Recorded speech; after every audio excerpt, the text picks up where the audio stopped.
these guys are professional athletes. No one made them a professional athlete from a physical preparation standpoint. Like, they're there because they're that talented. Yeah. We can add little things to be able to increase their tissue tolerance, increase their movement capacity, increase their ability to produce force a little bit faster, but they're still a professional athlete because of their own physical genetic gifts.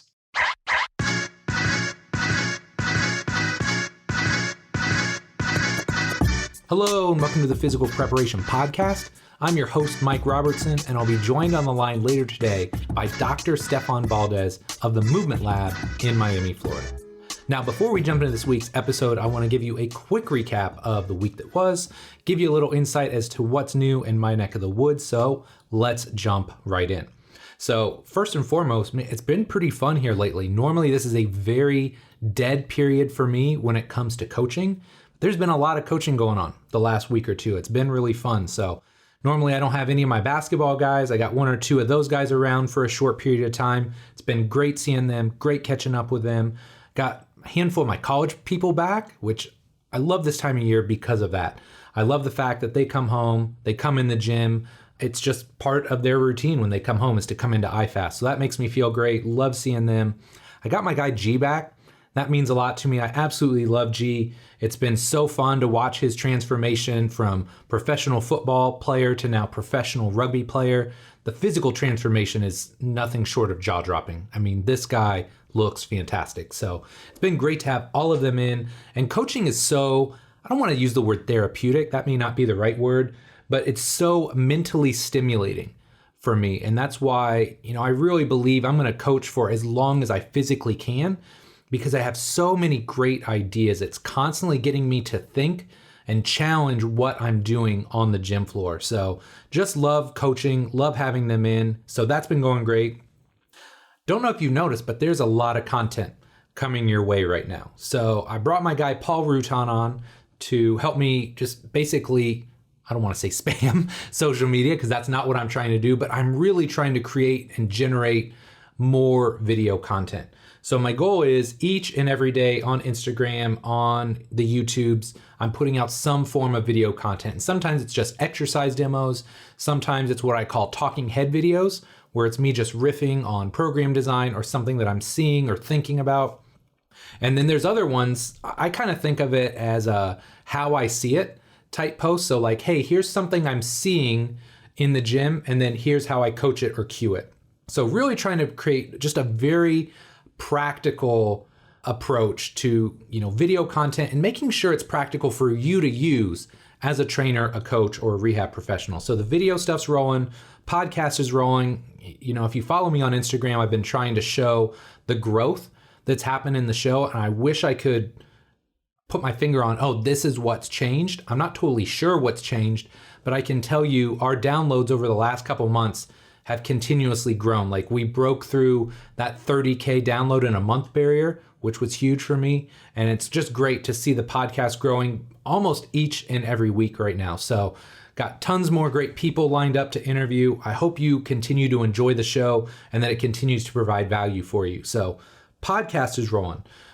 I know this is a big one, but I'm going to really, really, really, really try hard to create more written content. And I actually put up a post about this earlier this week, but kind of like coaching is mentally stimulating. Written content for me is very important for helping me streamline and organize my thoughts. So I think like anybody that does this for a long time, you have lots of ideas bouncing around in your mind. You have certain biases or thoughts as to why certain things work. But until you take the time to sit down and organize that, and for me, sometimes it's writing an article, sometimes it's shooting a video, sometimes it's creating a presentation, forces me to sit down and streamline and organize these thoughts. So, I'm going to do my best to try and create more written content in the year to come. So keep me to that. If I'm not creating written content at least once or twice a month, feel free, call me out on social, shoot me an email. Just let me know that I'm not doing what I need to do. What else is new? I hired a nutrition coach. Again, that was in this week's blog post as well, where I was talking about what's new and what's going on in 2022.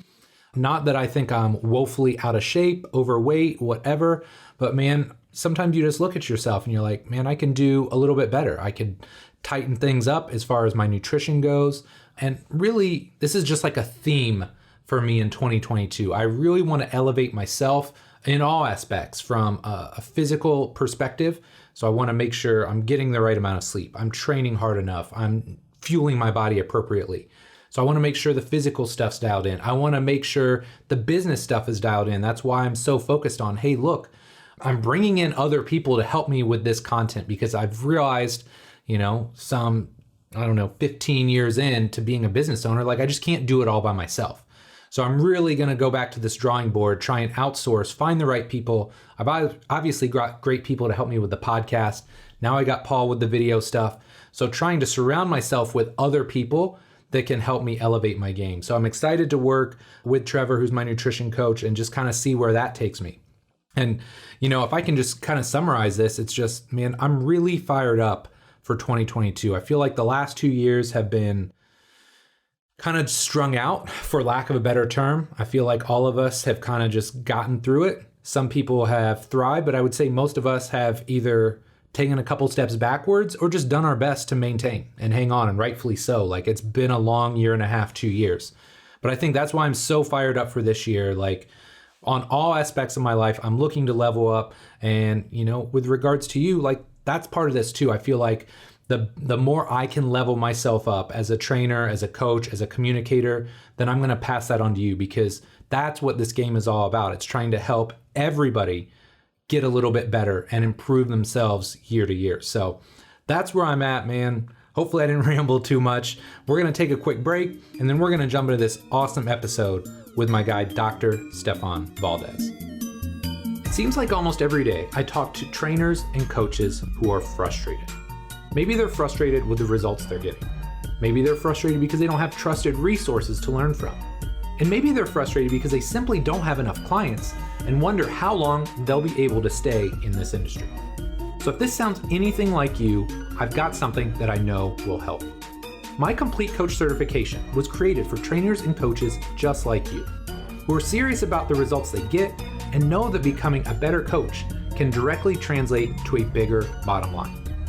This certification takes the last 20 years of my life's work and puts it all into one massive course. In it, you're going to learn how to use the R7 system to create seamless, integrated, and efficient programs for clients and athletes of all shapes and sizes. One of the best pieces of feedback I've gotten about the Complete Coach Cert is that people that train Gen Pop people and people that train high-level athletes and everyone in between is taking something away from the course. You also learn how to create the culture, environment, and relationships with everyone you train so you can get the absolute best results. You're going to learn the exact progressions, regressions, and coaching cues I use in the gym, from squatting and deadlifting to pressing and pulling and everything in between. And last but not least, I've got an entire section on my assessment process and how to use that to write programs faster and more effectively than ever before. Now, of course, there's a ton more that I cover, but that should give you a pretty good idea of what the certification is all about. Now, here's the thing. Spots for the certification only open twice per year for a limited time. If you're interested in learning more, my next certification will open soon, and if you join my free insiders list, you'll be able to save $200 when it opens. To get on that insiders list, just head over to CompleteCoachCertification.com. Again, CompleteCoachCertification.com, and then stay tuned for our launch emails very soon. Thank you so much for your support, and I hope you'll pick up a copy of the Complete Coach Cert when it launches. Dr. Stefan Valdes is a physical therapist, strength and conditioning coach, athlete consultant, and gym owner. He's a co-owner of Movement Lab, a training studio based in Miami Lakes, Florida, that works with a healthy mix of general population, professional, and youth athletes. During his clinical education, he interned with the OKC Thunder while Movement Lab was under construction. COVID ended his role working on the team side. However, that also helped propel Movement Lab to become what it is today, a thriving location for many top professional athletes that come down to Miami. In this show, Stefan and I talk about his role as a coach and consultant for NBA players. We talk about the concept of energy leaks and why addressing those are so important for keeping guys healthy and on the court. We talk about the difference between protective and performance-focused training and how you should skew your focus depending on the time of year. And last but not least, we talk a little bit about tendon health and why that's such an integral piece of the puzzle for your athletes. This was a fantastic show, and I really think you're going to love it. But enough for me. Let's do this.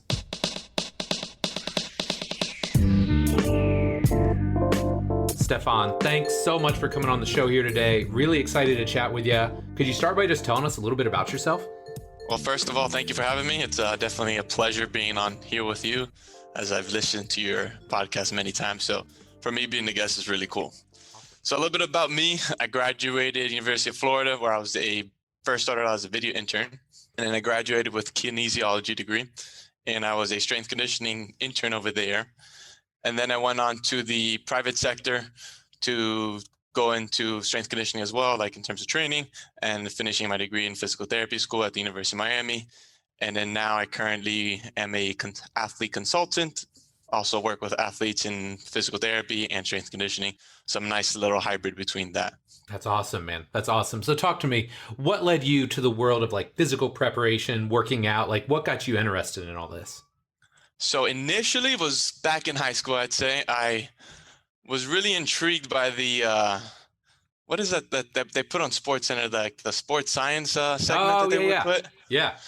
Now I know it doesn't really work that way, but it was always something that was like, oh, wow, like that's really cool. Right. So I always knew I had like that type of interest. I wanted to get into like basketball coaching actually. And then I kind of saw this other side, like this whole training, performance, physical preparation aspect. I'm like, wow, this is what I really want to do. So I just kind of like dove head in with that throughout my entire career. That's awesome, man. That's awesome. And you kind of mentioned, your different stops along the way, but talk to me about like your professional career, because I mean, you've obviously had a lot of success. People want to know not just like where you're at, but like talk to us about kind of the journey and some of the steps you had along the way. And then talk to me about your facility now and what you do on a day-to-day basis. So it's definitely been a long process. I started out, like I said, as a video intern. So I did that for about 2 years. Unpaid position, just kind of like learning the game of basketball as much as possible. Right. So over there at Florida, I would be like doing scouting edits for coaches for their games, and then just kind of coming up with like player development, like work for the coaches as well. So then that led to strength conditioning. I was kind of like my way in. Okay. And then I worked under Preston Green at Florida, who was like one of the top of the line, like college strength conditioning coaches out there. So that was my first taste in strength conditioning, was under this world-renowned coach. So I'm like, wow, like not many people get that opportunity. Sure. And then that led to me going back home to Miami, just working in the private sector for about 3-4 years, just regular training studio facility. We were a Thrive location, actually. So that's a Mike Boyle disciple. Okay. So we learned a lot of like his methodologies and his principles, which was definitely really good compared to my college strength conditioning experience. Very different. Yeah. Yeah. Training general population actually for the first time too. That was also a nice change. And then I went to physical therapy school at University of Miami. Stayed working at the same facility throughout school the entire time, just kind of like learning and practicing what I'm learning, which was really cool, and being able to do that. PT schools taught me the ability to critically think, which is, I think, very important, and not my other previous experience was like, okay, I was so young and naive back then that I only did whatever the strength coach at Florida did just because he was so smart and so much better than me. So I just did what he did. Right. Which was a great starting point. Yeah. However, it was still limiting that critical thinking aspect, which allowed to flourish in PT school. Yep. From then, during my last 2 clinical rotations of school, I was able to do that with the OKC Thunder. So that goes back to the Florida connection, because Billy Donovan and his coaching staff were there. And then they went to OKC. So they I kept in touch with them throughout, just nurtured those relationships. So they brought me on as an intern, a performance intern over there, which was my first taste into professional basketball. So that was a really interesting experience, just learning under so many people very similar to me, because they were very big in that physical therapy performance realm, where like their strength coaches were PTs as well. Their athletic trainers were PTs also. So I was more on the performance side, just kind of like being able to learn from them, which was a great opportunity. Internship ended. So went back home to Miami. I had my training studio, which opened up in kind of like backtracking right before I left to OKC. My training studio opened up, which is called Movement Lab. So that is a semi-private boutique training studio. We do one-on-one. We do some physical therapy. We also do like athletes as well. Yep. So that started. My partner was the one who ran it at the time completely during the whole build out process. So by the time I finished my internship, the build out process was done. Yeah. So I kind of came back and like, okay, let's train. Let's get rolling. Meanwhile, my partners had to deal with all the craziness. So they did it with that. So I was here for about 3-4 months. I got a call from the Detroit Pistons, and they wanted me to go over there to be part of their staff as a G League strength coach. I initially turned them down, and then they end up calling back, upgrading their offer, and it was more of a hybrid position where it was like you're head of G League, but then you're also with the Pistons as well. So it's like you're back and forth. So I was like, you know what? Let me go check it out. So I ended up taking a plane over there, and it was like real cool opportunity where it's like they had my name with like coming off the escalator in the airport. It's like, oh wow, they're giving me the VIP treatment. Like I never had something like that. Right. I had the car service pick me up, take me to a facility, met everyone over there, and it was more so like they were sold on me, but I was like, I want to make sure this is something that I want to do. Right. Because I also had my facility down here. So just kind of like meeting everyone, I'm like, you know what, like if I don't do this, like I'm going to regret it. And I'm always going to think, what if? Right. So I ended up speaking to my partner, and he was like, you got to take this. Like, this is something that could turn into something. Like, you don't know. You worked so hard for so long for these opportunities beforehand, and yet you're turning them down now. Yeah. So I decided, you know what? I am going to do it. And honestly, it was a great decision. Great opportunity. The staff over there in Detroit are fantastic people, fantastic mentors of mine as well. So that just led me the opportunity to learn from them, apply what I learned from OKC, applied what I learned from Florida, and just like put it all together. And I was also in charge of my own team as the head of the G League. So that was a real interesting opportunity where I had never done something like that beforehand. Yeah. I was always an assistant. Yep. And then whenever I was with Detroit, it was like easy because that's a role that I've already done before. So that was great. COVID hit. Yep. And everything shut down. Yep. So we were one of the teams that didn't make the bubble. And we're also one of the teams that had like one of the first players that ended up with COVID. So we were in shutdown. Like we didn't even know what to do. Right. And then it got to the point where it's like, okay, like after that whole first initial like few weeks, like you're allowed to go home. We're not in the bubble. We'll figure it out later kind of thing. And then my contract was ending in July. So they told me, do you want to go work from home in Detroit or work from home in Miami? And I was still working to the end of my contract. And I'm like, I'm out of here. Yeah. I don't know what's going to happen with this whole COVID situation. So, but you know what? Let me go home, be with my family. And also the scare of the gym, my training studio, Movement Lab. We had just opened up 6 months before COVID hit, technically. Right. So we didn't have like that whole rainy day fund set up. Our build out process took 4 times as long as it should have. Yeah. So just the expenses kept racking up. We were scared. Like what's next? We had just broken even in terms of like profitable by a few $100 come January, February, and then boom, March. Yikes. So that became a priority of mine, especially me coming back down. I'm like, let me see what I can do to help. My contract was ending in July. Like, I don't know what was the plan with that.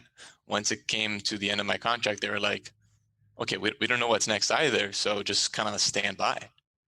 I'm not getting paid anymore. Right. Because like my employment was done and they were still trying to figure it out. I'm still trying to figure it out. So it just became, I was unemployed for a little bit and have a training studio going down the drain. Yeah.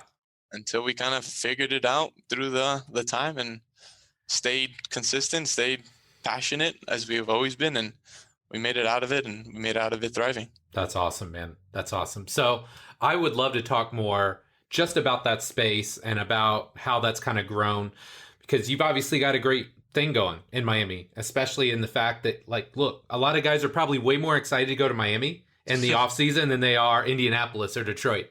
So with that being said, like obviously the destination is nice, but I'd love to hear about your training philosophy because, like you've alluded to, you've been in college, you've been in the pros, you've got a physical therapy degree, like you've got all these influences. Talk to me about your like overarching big rocks when it comes to training these basketball guys and making them the best they can be.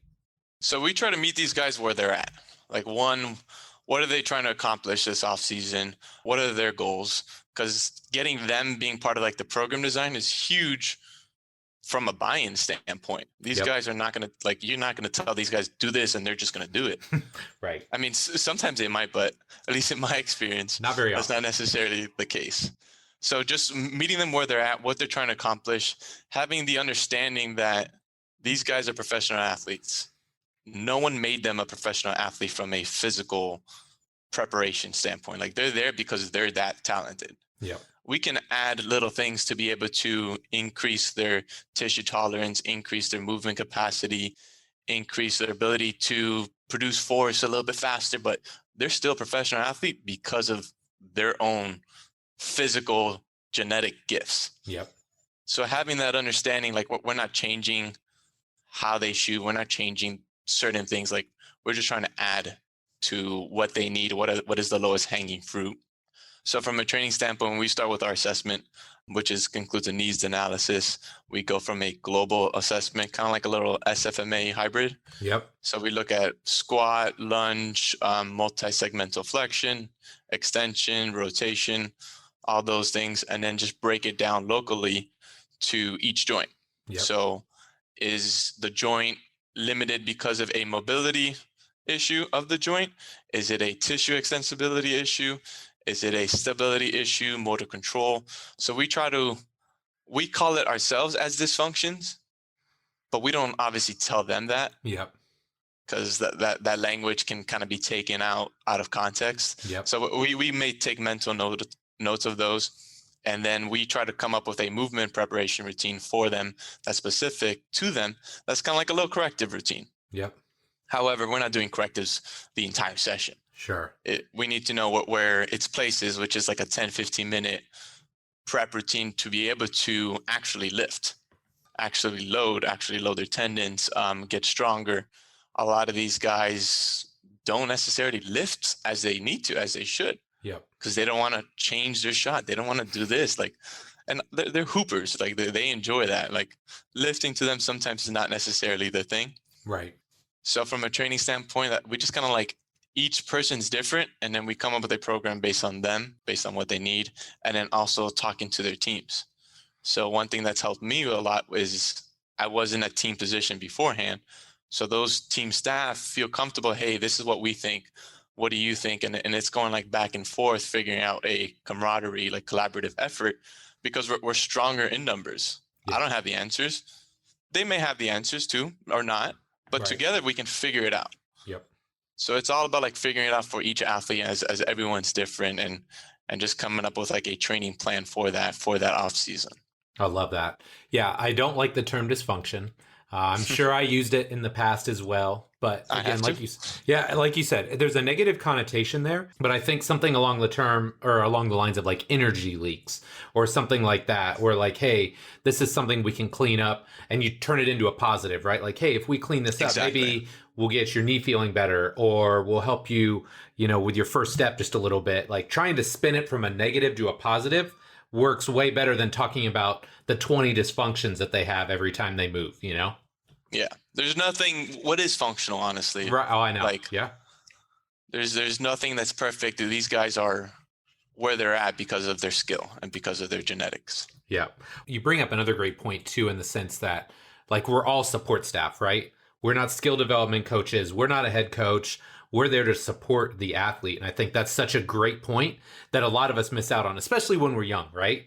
Because we think like we're the show.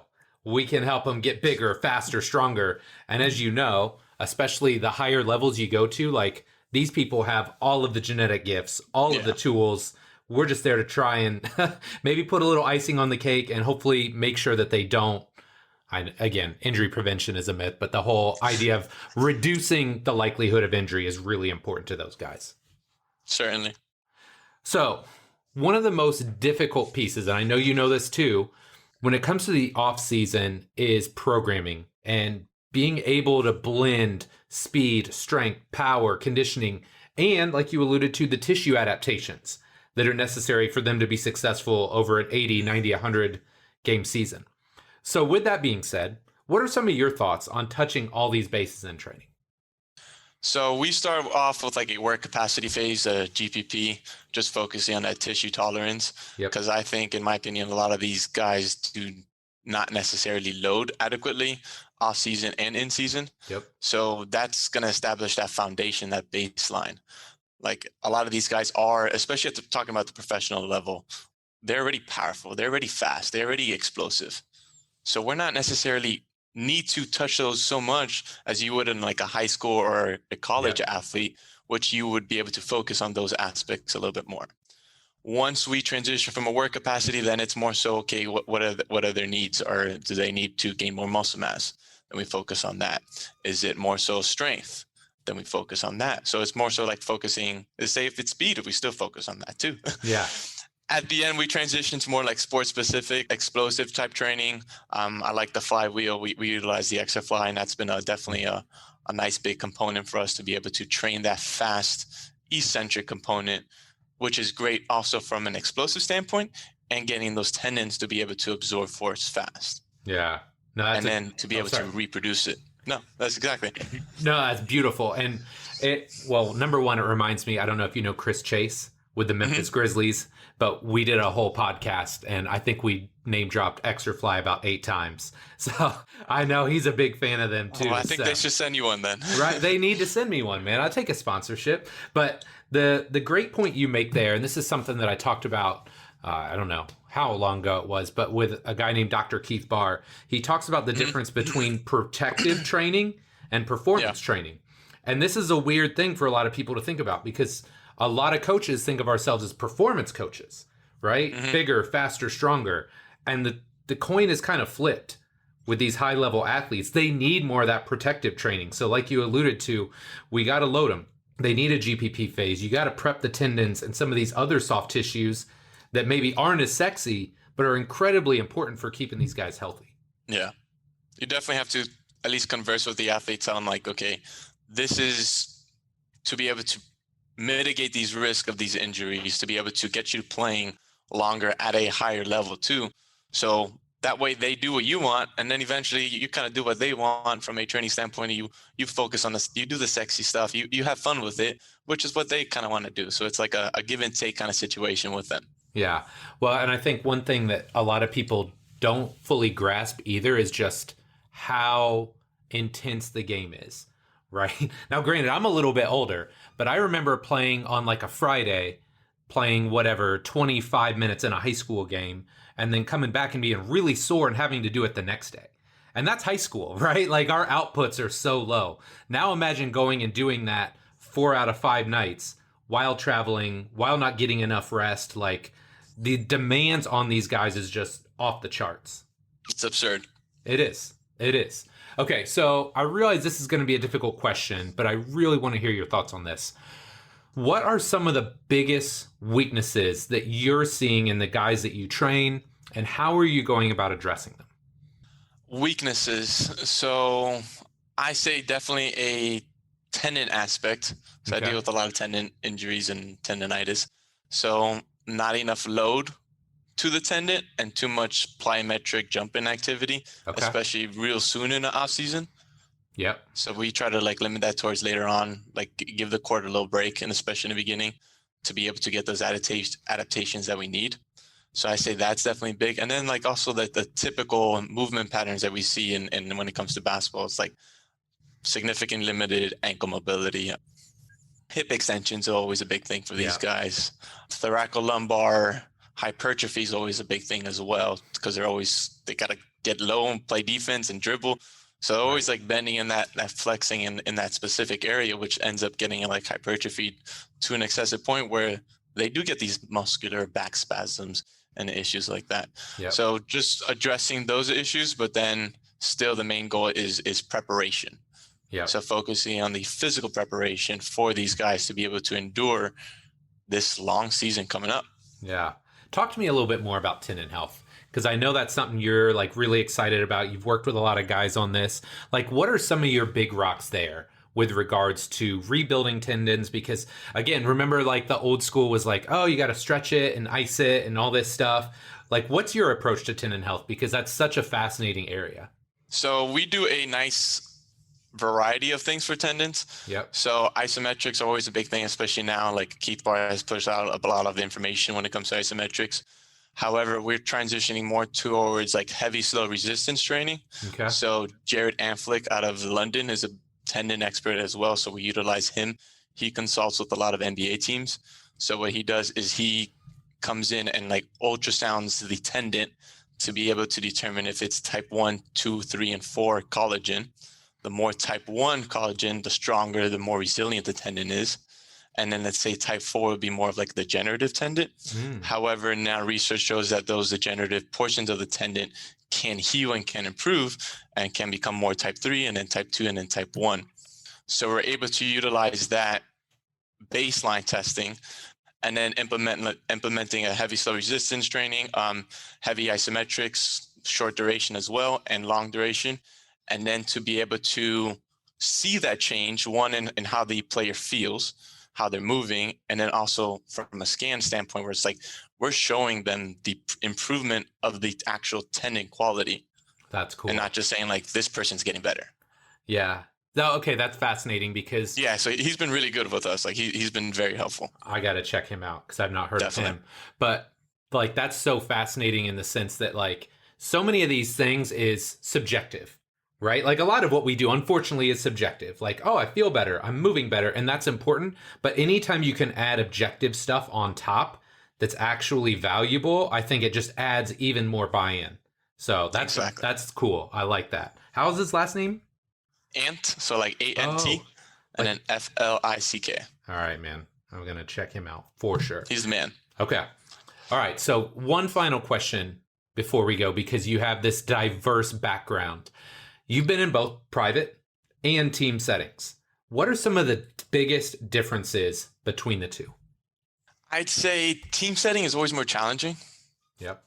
Because you have to deal with a lot more personalities, egos, and things like that, coaching staff, a lot of managing personalities. Yep. And you get, let's say, 20, 30 minutes to train these players sometimes, because that's what the schedule allows. You're in season, you're 20, 30 minutes. Well, what can you do in 20, 30 minutes? You try your best and do as much as you can. Right. And so compare that to the off season where it's the private sector.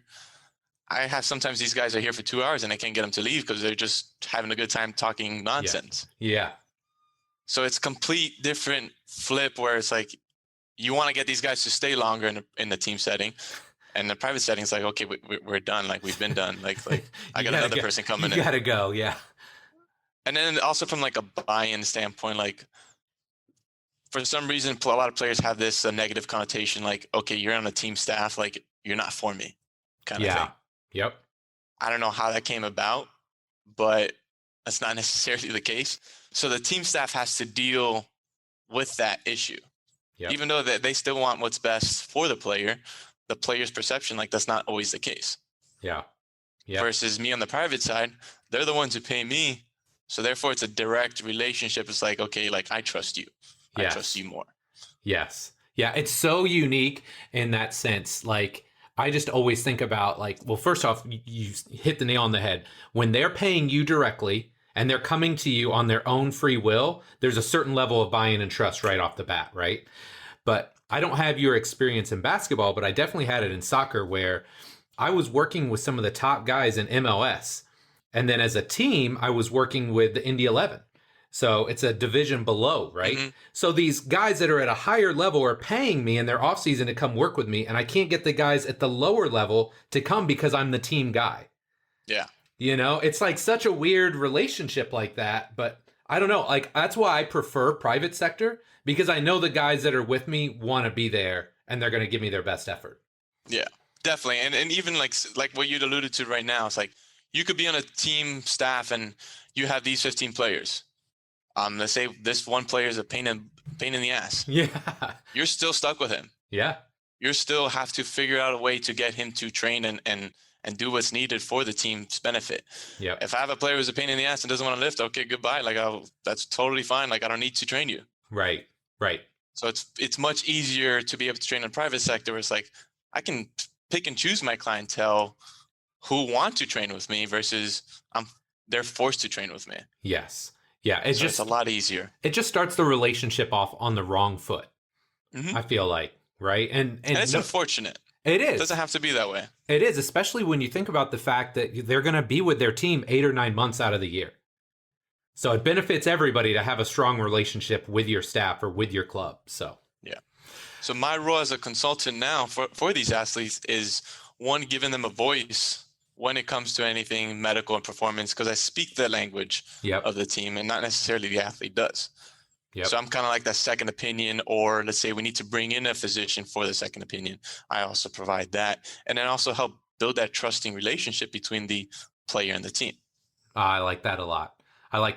So like, this is something that I've always thought about with myself, because people were like, oh, well, you should have like this really like big opinion of yourself because you work with professional athletes. And I'm like, actually, I brought about the lowest opinion because, if there's a hierarchy, right, there's the staff, right, like the head coach, the assistants, all that.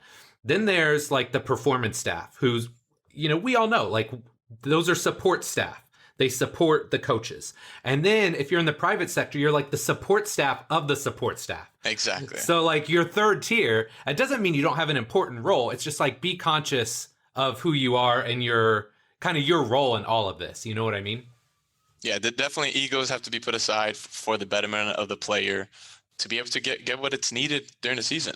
Yeah. A lot of times the private sector also gets a bad reputation of doing too much and being too involved and making things difficult for the team when it doesn't even have to be that way either. Right. So it kind of works back and forth as well. Absolutely, man. Great stuff. Okay, big question time, guy. If you could alter the space-time continuum and give young Stefan Valdes one piece of advice, what would it be? I would say to enjoy the moment. Enjoy the moment just because things go fast. Mm-hmm. Like, I remember my first game where I was like, wow, like this is great. Nowadays, like, I go to a basketball game, it's no longer as great because that moment was too great to be able to compare to. Right. So just being present in the now, not so much worried about the future. Things always work itself out when the right people are involved and just passion is there to be able to push forward. But I say just being present and enjoying the moment. I love Sometimes it, I tend to think too far ahead and I kind of lose myself sometimes. I think that's fair. And I think a lot of us probably do that. So that's Very solid true. advice. Solid advice, man. Okay. So lightning round. I had 4, but I'm going to add a 5th question in here. But let's start with maybe an easy one. What's your career highlight so far as a coach? I'd say where we're at right now with my training studio movement lab.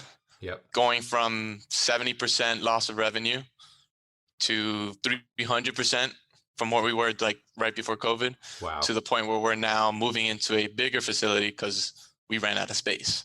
Good for you, which is man. a great problem to have. So we started off honestly at a pelvic care physical therapy clinic.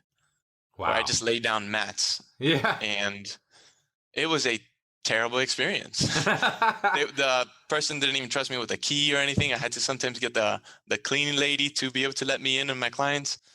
And then we transitioned to another physical therapy clinic where same thing, we just laid down mats.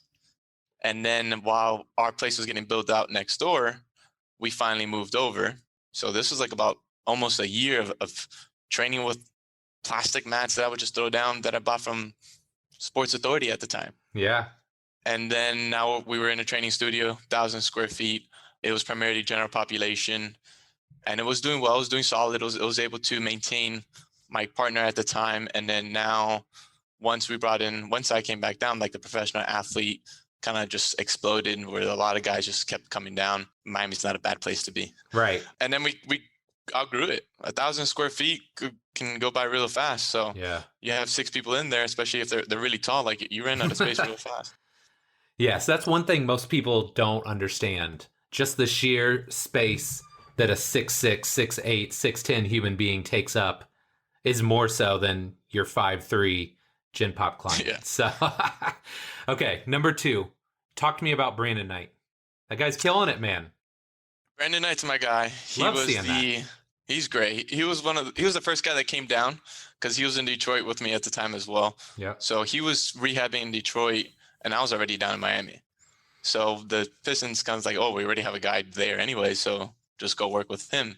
So he comes in, he's like, oh yeah, like I remember you. I'm like, yeah, I was there with you. So it's actually a funny story with him because like I played against him when I was in high school. Okay. I was obviously on the bench. Like I didn't play the game. He was on the bench too because their team was up by 40. Oh, okay. So technically I played against him in some capacity. Yeah. But so just growing up, watching him play and playing against him is just like an interesting experience. And he's one of those guys, like he's the example for a lot of these other players, a lot of these other young guys that I have coming in, just because his work ethic, like he could be a strength coach, honestly, right now, because the amount of time that he's put in there, his knowledge level, his ability to ask questions, curiosity, like it's unparalleled compared to any other player. Love it, man. Well, I just love seeing, like, you flashed his G League stats, I think, the other day, and he's just killing it right now, man. And I know it's been a journey. Support my guys. I know it's a journey for him and for you guys together, so give him my best, dude. I'm secretly following him and cheering for him, so that's awesome. He's going to pull through. Absolutely. He's gonna make it back. I'm confident. I love it, man. He just needs the right opportunity. Love it. Number 3, favorite thing about living in Miami? The weather. Yeah. I was up in Michigan. It was cold. OKC was cold and windy, just not as cold as Michigan. Yep. So like today's 82 degrees and it's December. So you can't beat bad. that anywhere else. Obviously in the summer it gets really hot, but yeah, it's really nice down here. I could imagine. Okay, off the script, what's the run like down there in the off season? I mean, I just look at the dudes that are coming through your gym, and I'm sure there are other guys in Miami that don't necessarily come to you yet. What is the run like down there in the summer? Is it just ridiculous? The pickup games? Yeah. Yeah, they're like one time there was like 30 guys, NBA like pro guys in there all at once, and they were annoyed because there's so many guys in there. Yeah. Isn't that funny? It is. Like Miami's such a location where like guys will come down just to play pickup. Yeah. Especially this past off season where like it was the spot. Like LA was a big spot. It's always going to be. Yeah. New York as well. But with these COVID shutdowns and everything, Miami became the next big spot as well. Yeah. So we have a lot of guys that come in and they love it. They enjoy it and they're able to get this work that is what I consider pretty good compared to other places, but we like to work with them. I love it, man. I love it. Okay, last but not least, number 5. What's next for Dr. Stefan Valdes? Next is our training studio opening up. So I say hopefully in March because construction takes forever and we have no idea on how long permits never goes the way you want it to. At all. So what we say is like, if we think it's going to take 3 months, we're going to double it. It's going to take 6 months. Yep. Just smart. In case. Maybe even triple.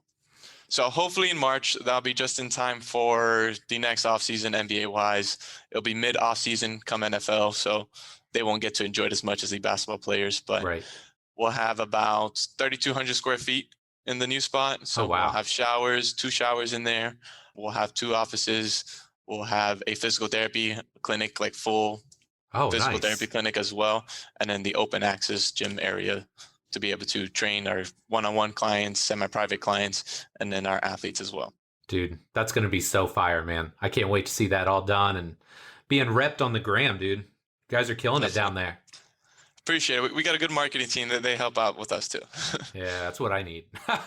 Well, Stefan, go ahead. We never did the marketing beforehand, but like there's always a need to it. So especially where you're at, right? Needed. Exactly. You're in a competitive market. It's not like it's, I don't know, Lafayette, Indiana. No disrespect to Lafayette, Indiana. I'm sure it's great. But Stefan, man, you've been awesome to catch up with today. Thank you so much for your time. Where can my listeners find out more about you and all the great stuff you're doing? Most likely Instagram. So it's Dr. Stefan Valdes with the dot in the middle between Doctor and Stefan.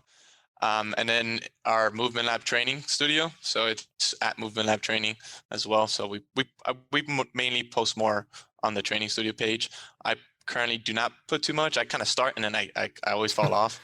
So like I haven't like started and stayed consistent with like the posting and the content creation, but eventually I'll get back to it. I love it, man. I love it. Well, Stefan, thank you so much for coming on today. It was really great. I appreciate you for having me. All right, my friend, that does it for this week's show with Dr. Stefan Valdes.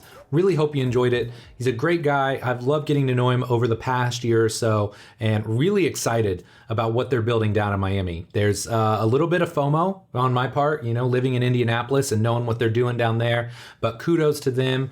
Hope they continue to kill it in the months and years to come, and I really think they will. So if you enjoyed this show, I've got a small favor to ask. Well, actually, one of two.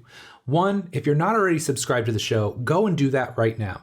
Wherever you consume podcasts, iTunes, Stitcher, SoundCloud, Spotify, Google Play, Amazon, wherever you consume podcasts, go there right now, click the subscribe button so you know each and every week when a new episode drops. All the cool kids are doing it. Downloads are going through the roof, so make sure you're on that list. If you are subscribed, do me one small favor. Go a step further, and instead of giving me the rating and review, go on to Instagram, whichever your favorite show was. I want you to take a screenshot of it, tag me in it at Rob Train Systems, and just, hey man, put it out into the world. Tag me in your story so I can share it and just show the world all the great people that we have had on this show over the years. So if you would do one of those two things, I would truly appreciate it. So my friend, as always, thank you so much for your support. Love and appreciate you. And we'll be back next week with our next episode. Take care.